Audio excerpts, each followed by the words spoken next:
अस्सलाम वालेकुम मेरे प्यारे viewers, welcome to my channel. उम्मीद करती हूँ कि आप सब खैरियत से होंगे। आज जैसा कि आप जानते हैं कि कमेंट्स रिस्पांस की वीडियो अपलोड होने वाली है, तो ये वीडियो सबके लिए ही बहुत इन्फॉर्मेटिव होने वाली है, क्योंकि जिन्होंने कमेंट्स किए हुए हैं उनको तो कमेंट्स का रिस्पांस मिलने ही वाला है, लेकिन जिन्होंने कमेंट्स नहीं भी किए हुए, ये वीडियो उनके लिए भी इन्फॉर्मेटिव होगी, क्योंकि बहुत से बैंकिंग क्वेश्चन ऐसे होते हैं जो आपके माइंड में होते हैं लेकिन आपको क्लैरिफाई नहीं हो पाते हैं। तो बगैर टाइम को ज़ाया किए वीडियो को शुरू करते हैं। और अगर आप मेरे चैनल पर न्यू हैं और इसमें से कोई भी चीज़ अगर आपको इन्फॉर्मेटिव लगे तो मेरे चैनल को सब्सक्राइब लाजमी कीजिएगा, ताकि मेरी आने वाली हर इन्फॉर्मेटिव वीडियो आप तक रिसीव हो सके। पहला कमेंट है अब्दुलरहमान, हाउ टू अपडेट आसान अकाउंट टू नॉर्मल अकाउंट। ये मैं आपको गाइड कर दूँ। आपका जब प्रॉपर सोर्स ऑफ इनकम हो जाता है ना, मैंने लेटर हेड की भी बनाई हुई है वीडियो कि आप लेटर हेड किस तरह से बना सकते हैं। अगर आपका कोई प्रॉपर कारोबार है, प्रॉपरली आप डॉक्यूमेंट्री प्रूफ दे सकते हैं, तो अपना लेटर हेड लेके जाएं। अगर आप कहीं पे जॉब करना शुरू कर दिया आपने, तो आप अपनी सैलरी स्लिप लेटेस्ट मंथ की ले जाएं और वहाँ पे सबमिट करवा दें। जब आप सबमिट करवा देंगे तो वो आपकी जो भी डॉक्यूमेंट्री प्रूफ होंगे सोर्स ऑफ इनकम के, उसको अपडेट करके आपके आसान अकाउंट को अपग्रेड कर देंगे और आसान अकाउंट का टैग हटा देंगे। ठीक है, तो इस तरीके से आपका अकाउंट अपग्रेड हो जाएगा। अच्छा, यूबीएल की कैश डिपॉजिट स्लिप के बारे में मैंने बताया था कि किस तरह से फिल करते हैं। उसके ऊपर ये एक यूज़र है, अल्फान अमेरिकन का नाम है, तो उनका है क्वेश्चन, और किसी भी ब्रांच में करवा सकते हैं? जी बिल्कुल, आप किसी भी ब्रांच में जो है वो करवा सकते हैं। यूबीएल सेंट्रलाइज अकाउंट है। ठीक है, आपका अकाउंट अगर किसी और ब्रांच में और आप यूबीएल की किसी और ब्रांच में पैसे जमा करवा रहे हैं तो आप बिल्कुल करवा सकते हैं, लेकिन जिस ब्रांच में आप पैसे जमा करवा रहे हैं टॉप पर आपने डिपॉजिट स्लिप में उसी ब्रांच का नाम या कोड लिखना है। नेक्स्ट है मैडम, स्लिप कहाँ से मिलेगी? डिपॉजिट स्लिप हर ब्रांच में उनके जो काउंटर है वहाँ पे अवेलेबल होती है, और हर ऑफिसर के जो है टेबल पर भी अवेलेबल होती है, आपको इजीली मिल जाएगी। अगर फिर भी अगर आपको कोई मसला आ रहा है, कोई कन्फ्यूजन आ रही है, तो आप किसी से भी कह सकते हैं, वो आपकी स्लिप फिल कर देंगे। नेक्स्ट है तैयबा मून है, उन्होंने कहा है कि थैंक्स, आपने अच्छा समझा दिया, शुक्रिया आपका, थैंक यू सो मच। अब ये बताएं कि जो प्रॉफिट है उसका कोई सर्टिफिकेट तो नहीं या कोई डॉक्यूमेंट वगैरह, मतलब अकाउंट ओपन हुआ और आपने अमाउंट रख दी तो नेक्स्ट मंथ अपने आप प्रॉफिट आ जाता है, और किस डेट को यूबीएल का प्रॉफिट आता है? देखें, जब आप फिक्स डिपॉजिट करवाते हैं ना, उसमें आपको सर्टिफिकेट चाहिए होता है, क्योंकि उसमें आपको आपकी प्रिंसिपल अमाउंट अकाउंट में शो नहीं हो रही होती। फिक्स डिपॉजिट जब आप करवाते हैं तो आपका एक करंट अकाउंट अलग से ओपन किया जाता है, जिसमें सिर्फ और सिर्फ उस फिक्स डिपॉजिट अमाउंट की हर महीने प्रॉफिट क्रेडिट होने के लिए आपका अकाउंट खोला जाता है, और उसमें सिर्फ प्रॉफिट की अमाउंट ही नज़र आती है। उस सिनेरियो में आपको सर्टिफिकेट लेना होता है। लेकिन जो नॉर्मली सेविंग अकाउंट होते हैं वो फ्लेक्सिबिलिटी के साथ ओपन होते हैं, यानी कि आप जब चाहें उसमें जमा करवा सकते हैं, निकलवा सकते हैं। आपकी प्रिंसिपल अमाउंट भी उसी अकाउंट में होती है और आपका प्रॉफिट भी उसी अकाउंट में आ रहा होता है, तो उसमें किसी भी सर्टिफिकेशन की ज़रूरत नहीं होती है। प्रॉफिट जो है अगर मंथली बेसिस पे है तो हर महीने के पहले हफ्ते में या मोस्टली हर महीने की पहली तारीख को आ जाता है प्रॉफिट। ठीक है, और इसके अलावा आपने क्या पूछा है, और किस डेट को यूबीएल का प्रॉफिट आता है? ये मैंने आपको बताया ना कि प्रोडक्ट पे डिपेंड करता है। अगर हर महीने प्रॉफिट आता है तो हर महीने की पहले हफ्ते को पिछले महीने का प्रॉफिट आ जाएगा आपको। नेक्स्ट है जी, फिटनेस मोटिवेशन का मीज़ान आसान सेविंग अकाउंट जैसे मंथली प्रॉफिट क्रेडिट करता है, ऐसा अकाउंट किसी और बैंक में है सेम मीज़ान आसान सेविंग अकाउंट के जैसे कि कोई बैंक हो?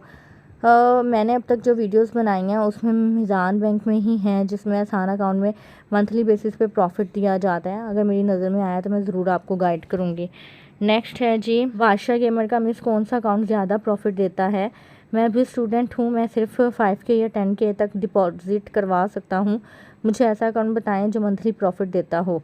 आप ऐसा करें, आप मेरे चैनल पे विज़िट कर लें, वहाँ पे मैंने मंथली प्रॉफिट जो अकाउंट देते हैं, अगर आपने मीज़ान बैंक में खुलवाना है तो मीज़ान बैंक के महाना बचत अकाउंट में भी मंथली प्रॉफिट मिलता है आपको, लेकिन आपकी अमाउंट ही काफ़ी कम है, मीन के 5,000 या 10,000, तो इसके ऊपर आप कहीं पे भी प्रॉफिट लेंगे तो बहुत कम मिलेगा, ना होने के बराबर। तो आप देख लें, अगर आपकी इन्वेस्टमेंट ज़्यादा है तो मीज़ान बैंक में अगर आपने ओपन करवाना है तो महाना बचत अकाउंट ओपन करवा लें। इसके अलावा डेली मुनाफा अकाउंट भी है, महाना आमदन अकाउंट भी है, एचबीएल का भी है, अल बैंक अल हबीब का भी है। हर बैंक में एक ना एक सेविंग अकाउंट ऐसा होता है जिसमें आपको मंथली बेसिस पे प्रॉफिट दिया जाता है। ऑलमोस्ट मैंने सबके ऊपर ही वीडियो बनाई हुई है, आप मेरा चैनल विजिट कर लें, वहाँ पे आपको समझ आ जाएगी, आप वहाँ से चेक कर सकते हैं। तैयब इमरान का है, अगर यूबीएल कन्वेंशनल मुकम्मल करंट अकाउंट या यूबीएल अमीन मुकम्मल करंट अकाउंट के लिए अप्लाई करूं तो कितनी देर में, कितने दिनों में डेबिट कार्ड, चेकबुक वगैरह तमाम चीज़ों वगैरह मिल जाती हैं, बैंक अकाउंट कम्प्लीटली बन जाता है, कंप्लीट प्रोसेस हो जाता है। ये देखें, ये ना डिपेंड करता है कि आपने बैंक कौन सा सिलेक्ट किया और वहाँ पर स्टाफ कैसा है। अगर नियत हो तो 2 दिन के अंदर अकाउंट आपका, 2 दिन बहुत ज़्यादा मैं बता रही हूँ, ऑन द स्पॉट भी। कुछ बैंक में तो इतना सेंट्रलाइज है कि अगर आपकी कोई कॉम्प्लिकेटेड सोर्स ऑफ इनकम नहीं है तो यानी कि अगर कोई रीजन वगैरह से अप्रूवल नहीं चाहिए तो आपका on the spot account open हो सकता है, या विद इन 1 और 2 वर्किंग डेज में अकाउंट आपका ओपन हो जाता है। अकाउंट ओपन होने से तकरीबन 3 से 4 कारोबारी दिनों तक आपका जो है वो चेकबुक आ जाती है, और 7 to 10 वर्किंग डेज़ का टाइम होता है एटीएम कार्ड का। तो ये टोटल प्रोसेस जो है आप लगा लें, अगर सैटरडे संडे निकाल के 7 से 10 दिनों तक का जो है वो टाइम लग जाता है। नेक्स्ट है आपका इस्लामिक बैंक, जैसे कि मिज़ान बैंक, फैसल बैंक वाले जो कि दावा करते हैं सूद से पाक हमारा सेविंग अकाउंट है। तो सेविंग अकाउंट जिन्होंने बनाया है जिस बैंक में, तो किस तरह, कैसे, कहाँ से प्रॉफिट देते हैं। देखेंगे, जो दावा करते हैं कि हमारा सेविंग अकाउंट है या इस्लामिक बैंक है, इसमें बेसिकली मुदारबा वगैरह के अकॉर्डिंगली इन्होंने किया हुआ होता है। उसमें क्या होता है कि एक बंदे की इन्वेस्टमेंट होती है, यानी कि एक पार्टी की इन्वेस्टमेंट होती है और दूसरे पार्टी का जो है वो स्किल होती है। एक के पास इन्वेस्टमेंट नहीं होती, एक के पास स्किल नहीं होती। जिसके पास ये दोनों चीज़ें होती हैं, यानी कि फॉर एग्जांपल आपके पास पैसे हैं, आपने इन्वेस्टमेंट की है, और स्किल जो है वो बैंक के पास है, बैंक डिफरेंट जगहों पे इसको इन्वेस्ट कर सकता है, उसके पास हुनर है, तो पैसा आपका होता है, स्किल उनकी होती है। इस तरह ये मुदारबा बेस पे जो है वो अर्निंग करते हैं और फिर उसकी बेस पे आपको मीन के प्रॉफिट या मुनाफा प्रोवाइड करते हैं। बाकी इनकी इंटरनल जो भी चीज़ें होती हैं मैं इतना डीपली नहीं जाऊंगी, क्योंकि हलाल या हराम के बारे में जो इनकी वेबसाइट के ऊपर लिखा हुआ होता है मैं उसके अकॉर्डिंगली आपको इन्फॉर्मेशन प्रोवाइड कर देती हूँ। बाकी जो है सर्च करना या इसको एग्जैक्ट अगर आपका दिल सेटिस्फाई होता है तो आप इसमें ओपन करवा सकते हैं, अगर नहीं होता तो आप करंट अकाउंट ओपन करवा लें। यूबीएल कन्वेंशनल मुकम्मल करंट अकाउंट ज़्यादा बेहतर है या यूबीएल अमीन मुकम्मल करंट अकाउंट ज़्यादा बेहतर है? कन्वेंशनल मुकम्मल करंट अकाउंट में ये है कि आपको जितनी भी सर्विसेज जो फ्री मिलनी है वो बैलेंस मेंटेन करने पर मिलनी है। अगर आप बैलेंस मेंटेन नहीं करेंगे तो आपको चार्जेस तो कोई हिट नहीं होंगे, यानी कि जो मंथली बेसिस पे मेंटेनेंस चार्जेस होते हैं वो हिट नहीं होंगे, लेकिन जो सर्विसेज हैं यानी कि एटीएम कार्ड, चेकबुक वगैरह वो आपको फ्री नहीं मिलेंगी। और कन्वेंशनल में ये है। और अगर आप यूबीएल अमीन का मुकम्मल करंट अकाउंट ओपन करवाते हैं तो उसमें 3-4 चीज़ें ऐसी हैं जो आप अमीन के 25,000 मेंटेन करें या ना करें वो आपको फ्री मिलनी ही मिलनी है। बाकी अगर आप मज़ीद मेंटेन करते हैं यानी कि 25,000 एवरेज बैलेंस मेंटेन करते हैं तो आपको बाकी की भी सर्विसेज फ्री मिल जाती हैं। तो दोनों ही बेहतर हैं, लेकिन अमीन ज़्यादा बेहतर है। ये भी इमरान महातिर का कि ये एफडी क्या है, कैसे लगती हैं, कटिंग होती है सेविंग अकाउंट में, चाहे वो मिज़ान बैंक का हो या फैसल बैंक का या इस्लामिक बैंक का हो। एफडी नहीं, विद होल्डिंग टैक्स होता है जो आपके सेविंग अकाउंट के ऊपर जो आपको प्रॉफिट क्रेडिट होता है उसके ऊपर आपको विद होल्डिंग टैक्स कट होता है, ठीक है। और फर्स्ट रमज़ान को 2.5% के अकॉर्डिंगली आपकी ज़कात कट होती है अगर आपका निसाब से ज़्यादा अकाउंट में बैलेंस होता है। ज़कात के ऊपर भी मैंने वीडियो बनाई हुई है। और एफडी क्या होती है, एफडी के ऊपर भी मैंने एक सेपरेटली वीडियो बनाई हुई है, मैं सबके लिंक डिस्क्रिप्शन में मेंशन कर दूँगी, आप चेक कर सकते हैं। एफडी बेसिकली बैंक जितने भी चार्जेस कट करता है, यानी कि किसी भी चीज़ के, फॉर एग्जाम्पल अगर बैंक ने आपसे एटीएम कार्ड के चार्जेस कट किए हैं तो उस चार्जेस के ऊपर फेडरल एक्साइज ड्यूटी होती है, यानी कि वो प्रोविंस के हिसाब से होती है। पंजाब में 16% होती है। अगर आपका मीन के समझ लें कि 1,000 रुपये का कोई चार्जेस हिट हुए हैं तो उसके ऊपर आपको 16% चार्जेस हिट होंगे, यानी कि तकरीबन कोई 160 रुपये जो है वो आपको उसके ऊपर चार्जेस हिट होंगे। एफडी ये होती है जो बैंक चार्जेस के ऊपर जो स्पेसिफिक परसेंटेज है उसके अकॉर्डिंगली कट करता है, उसे एफडी कहा जाता है, ठीक है। इसके अलावा जो सेविंग अकाउंट के प्रॉफिट के ऊपर कट होता है, या सेविंग अकाउंट हो या इस्लामिक बैंक का हो या कन्वेंशनल बैंक का, किसी भी बैंक का हो, प्रॉफिट के ऊपर विद होल्डिंग टैक्स कट होता है, एफडी कट नहीं होती। विद होल्डिंग टैक्स जो है वो फाइलर को 15% के अकॉर्डिंगली होता है और नॉन फाइलर को 30% के अकॉर्डिंगली होता है। नेक्स्ट देख लेते हैं अच्छी बात के नाम से एक आईडी। जब हम अकाउंट ओपन करवाते हैं तो क्या बैंक वाले एग्रीमेंट साइन करवाते हैं? देखें जो अकाउंट होता है ना, account opening form it's self एक एग्रीमेंट होता है। इसी वजह से ये जो अकाउंट है वो इनसेन पर्सन या फिर मेंटल या कोई भी ऐसा बंदा जो मीन के माइनर हो या कुछ भी हो, जो एग्रीमेंट साइन नहीं कर सकता, उसका अकाउंट ओपन नहीं होता बगैर गार्डियन के। क्योंकि ये जो अकाउंट होता है वो account opening form it's self एक एग्रीमेंट होता है आपके और बैंक के दरमियान, ठीक है, कि बैंक जो है वो आपके पैसे जो भी डिपॉजिट करेगा बाद में वो लाइबल है कि जब भी आप डिमांड करें वो आपके पैसे आपको चेक के थ्रू, एटीएम कार्ड के थ्रू या जिस भी चैनल के थ्रू आप लेना चाहें आप ले सकते हैं। पिंकी रोज़ के नाम से एक आईडी है, चोर है मीरान बैंक। 21 मार्च 2024 में मैंने न्यू अकाउंट ओपन करवाया 5,000 रुपये से। आज बैलेंस चेक किया तो 450 रुपये एटीएम और चेकबुक के एडवांस में इतने चार्जेस कट हो जाए। चोर बैंक है, सिल्वर कार्ड है मेरा। हद हो गई यार। अच्छा, इसका मैं आपको बता दूं, इसके ऊपर ना मैंने बल्कि कुछ टिप्स भी प्रोवाइड की हुई हैं अकाउंट ओपनिंग के वक्त। मीज़ान बैंक में बेसिकली क्या होता है कि एटीएम कार्ड के भी आपके चार्जेस कट हो गए होंगे। इसके अलावा एटीएम कार्ड के भी इनके कोई 2,500-3,000 रुपये चार्जेस है।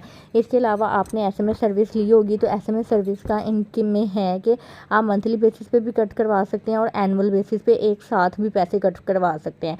तो वो अगर आपने एसएमएस 1 साल की अमाउंट कट करवाई होगी तो 1,000-1,500 तो आपका एसएमएस का ही कट गया होगा। इसके अलावा चेकबुक तो मीज़ान बैंक में बिल्कुल फ्री प्रोवाइड की जाती है। या आपके एटीएम कार्ड और एसएमएस के चार्जेस होंगे। इसके अलावा हो सकता है कि आपने कोई ऐसा अकाउंट सेलेक्ट किया हो जिसमें मेंटेनेंस चार्जेस लगते हों, यानी कि अगर आप इतनी अमाउंट या 10,000 या 20,000 अगर उसमें मेंशन हो कि आप रखेंगे तो आपको मेंटेनेंस चार्जेस हिट नहीं होंगे। अगर आप इतना बैलेंस मेंटेन नहीं करते हैं तो आपको मंथली बेसिस पे 50 या 100 रुपये चार्जेस हिट होते हैं। तो ये आप अपने बैंक के स्टेटमेंट चेक करें कि आपकी अमाउंट कहाँ गई। चोर नहीं होता, आपको पता ही है कि ज़ाहिर बात है कि अगर आपने सर्विसेज लेनी है, अकाउंट ओपन करवाया है तो उसके चार्जेस तो लगेंगे। ये आपने चेक एंड बैलेंस रखना होता है। नेक्स्ट है जी NK10932 का सिस्टर बैंक्स फिजिकल वेरिफिकेशन नहीं करते एड्रेस की, एकेडमी या शॉप एड्रेस की जिसका लेटर हेड बना होता है। देखें जब आप जाएंगे ना बैंक में कि इस तरह से मैंने अकाउंट ओपन करवाना है, मेरी एकेडमी है या फिर जो है वो मेरी ट्यूशन सेंटर है या जो भी है, वैसे नॉर्मली वो अकाउंट ओपन कर देते हैं, कहते हैं कि हम फिज़िकली चेक करेंगे, लेकिन कुछ बैंक में करते हैं, कुछ बैंक में इतनी सख्ती से नहीं करते हैं। बाकी ज़्यादा करें आप होम ट्यूटर का बना लें कि मैं डिफरेंट घरों में जाके जो है वो बच्चों को होम ट्यूटर की सर्विस प्रोवाइड करता हूँ। उस सिनेरियो में क्या होगा कि आप किसी भी 2-3 बच्चों को ड्राइंग रूम में बिठा लें और बुक्स वगैरह आगे रख के एक पिक्चर ले लें, वो उनको चेक करवा दें। क्योंकि ज़ाहिर बात है कि जब आप होम ट्यूटर का लेटर हेड बनवाएंगे तो होम ट्यूटर में तो वो विजिट नहीं कर सकते, क्योंकि होम ट्यूटर में तो आप खुद डिफरेंट घरों में जाते हैं। तो इस तरह से जो है वो आप कर सकते हैं, कोई ऐसा मसला नहीं है। नेक्स्ट है जी अस्सलाम वालेकुम मैम, अगर मैं अपने बैंक में ऑनलाइन डिजिटल अकाउंट ओपन करूं तो मेरा एटीएम कार्ड और चेक बुक मेरा भाई या फादर ले सकता है? वालेकुम अस्सलाम। पहली बात ये है कि जो पहला एटीएम कार्ड या चेक बुक होता है वो भाई या फादर नहीं ले सकता, ठीक है, वो आपको खुद रिसीव करना होता है। लेकिन अगर कुछ बैंक में है कि पहला एटीएम कार्ड या चेक बुक भी वो किसी ऑथराइज पर्सन को दे सकते हैं, तो उसके लिए पहले आपको रिक्वेस्ट देनी होती है। या फिर अगर आप थर्ड पर्सन के थ्रू अपनी चीज़ें कलेक्ट करवाना चाहते हैं बैंक से तो उसके लिए एक अलग से फॉर्म मिलता है ऑथराइज पर्सन का, जिसमें आप जिस बंदे को भेज रहे हैं उसका आईडी कार्ड नंबर, उसका नाम, रिलेशन आपसे क्या है, समटाइम ये भी लिखा होता है कि आप उस बंदे को ऑथराइज्ड कर रहे हैं कि वो आपके बिहाफ पे ये दोनों चीज़ें कलेक्ट कर ले। तो आप बिल्कुल किसी भी ऑथराइज पर्सन के थ्रू अपनी चीज़ें मंगवा सकते हैं। महानूर का है, अगर कोई ऑन जॉब ना हो तो वो अपने किसी फैमिली मेम्बर का सैलरी सर्टिफिकेट ले जा सकता है। उसमें क्या होता है, ये जो आप केस बता रही हैं ना, ये फ़ंड प्रोवाइडर का केस आ जाता है। इसमें अप्रूवल भी चाहिए होती है, इसमें वेरिफिकेशन भी ज़्यादा होती है। और यानी कि ये होता है कि अगर आपका अपना कोई सोर्स ऑफ इनकम नहीं है, ठीक है, और ना ही आप बनवाना चाहते हैं, तो उसमें ये होता है कि आप के फैमिली में जो भी आपके साथ ब्लड रिलेशन है, यानी कि कोई बहन भाई है या फिर वालिद है या वालदा की कोई जो है इनकम आ रही है, तो आप उनका सोर्स ऑफ इनकम लेके जाएंगे और उनको भी जाना होगा at a time of account opening. Account opening के वक्त जिसका सोर्स ऑफ इनकम होगा उस बंदे को भी साथ जाना होगा। फॉर एग्जांपल आप अपने फादर का सोर्स ऑफ इनकम देती हैं, अकाउंट अपना खुलवाती हैं, अकाउंट आपका ही खुलेगा लेकिन आपके फादर को भी जाना होगा, उनकी भी बायोमेट्रिक होगी, उनके सोर्स ऑफ इनकम की डिटेल होंगी, कुछ डॉक्यूमेंट्स के ऊपर आपके फादर के भी साइन होंगे, ठीक है। और एक दफ़ा जब अकाउंट ओपन हो जाएगा तो अकाउंट आपके नाम का ही अकाउंट ओपन होगा और मीन के आप ही उसको चला सकते हैं। ऐसा नहीं है कि जॉइंट अकाउंट ओपन होगा, बिल्कुल भी नहीं। सिर्फ और सिर्फ डिटेल जो है वो आपके फादर की आ जाएगी, क्योंकि जो आपके अकाउंट में पैसा होगा वो आपके फादर की तरफ से आ रहा है। तो सोर्स ऑफ इनकम कंफर्म करने के लिए आपके फादर जो है वो एज अ फ़ंड प्रोवाइडर बनेंगे। वो रिक्वेस्ट लिख के देंगे कि मैं अपनी बेटी को जो है वो फ़ंड प्रोवाइड करूँगा और मैं उनका फ़ंड प्रोवाइडर हूँगा और इस तरीके से मैं यहाँ पे जॉब करता हूँ, मेरी सैलरी इतनी है, ये वो, ठीक है। तो अकाउंट ओपनिंग के वक्त बस वो जाएंगे और उसके बाद जो है वो फिर आप अपना अकाउंट ईज़िली यूज़ कर सकती हैं। अच्छा जी, अता खान का है कि बायोमेट्रिक तस्दीक का तरीका बताएं Roshan digital Meezan account overseas Pakistani. Overseas Pakistani का जो रोशन डिजिटल अकाउंट है, इसका अकाउंट ओपन करने का प्रोसेस ही डिफरेंट है। ये स्पेसिफिकली बना ही ये ओवरसीज़ पाकिस्तानी के लिए है, इसलिए इसमें बायोमेट्रिक का कोई मसला नहीं होता है। ये सारा कुछ ऑनलाइन होता है। आप एक ईमेल क्रिएट करते हैं, ईमेल के थ्रू लॉगिन करते हैं, लॉगिन करने के बाद अपनी पर्सनल डिटेल एंटर करते हैं, पर्सनल डिटेल के बाद सोर्स ऑफ इनकम जो भी उन्होंने मांगा हुआ होता है और आइडेंटिटी डॉक्यूमेंट्स, वो सारी चीज़ें आप अपलोड करते हैं। उसके बाद वो आपकी एक पिक्चर लेते हैं, यानी कि कैमरा ऑन होता है, उसके अंदर सेल्फी आती है, वो पिक्चर आपने जो है वो लेनी होती है ये डिजिटल अकाउंट, ये रोशन डिजिटल अकाउंट ओपन करवाने के लिए। वो पिक्चर उनके पास कैप्चर हो जाती है। उसके बाद आपने एक ब्लैंक पेपर के ऊपर, वाइट ब्लैंक पेपर के ऊपर 3 दफ़ा साइन करके या एक दफ़ा, जितनी दफ़ा भी उन्होंने कहे होते हैं, आप सिग्नेचर करके उसको अपलोड करते हैं कि ये आपके सिग्नेचर हैं, ठीक है। तो इस तरीके से आपका अकाउंट ओपन हो जाता है। तो रोशन डिजिटल अकाउंट में बायोमेट्रिक नहीं होती, सारा जो केस है वो ऑनलाइन ही होता है। उम्मीद करती हूँ कि वीडियो आपको पसंद आई होगी, आपको आपके सवालों के जवाब मिल गए होंगे। अगर आपने मेरी वीडियो को यहाँ तक देखा है और चैनल को अभी तक सब्सक्राइब नहीं किया है तो चैनल को सब्सक्राइब कर दें। अपना ख्याल रखिएगा, दुआ में याद रखिएगा। मुझे इजाज़त दें। अल्लाह हाफिज़।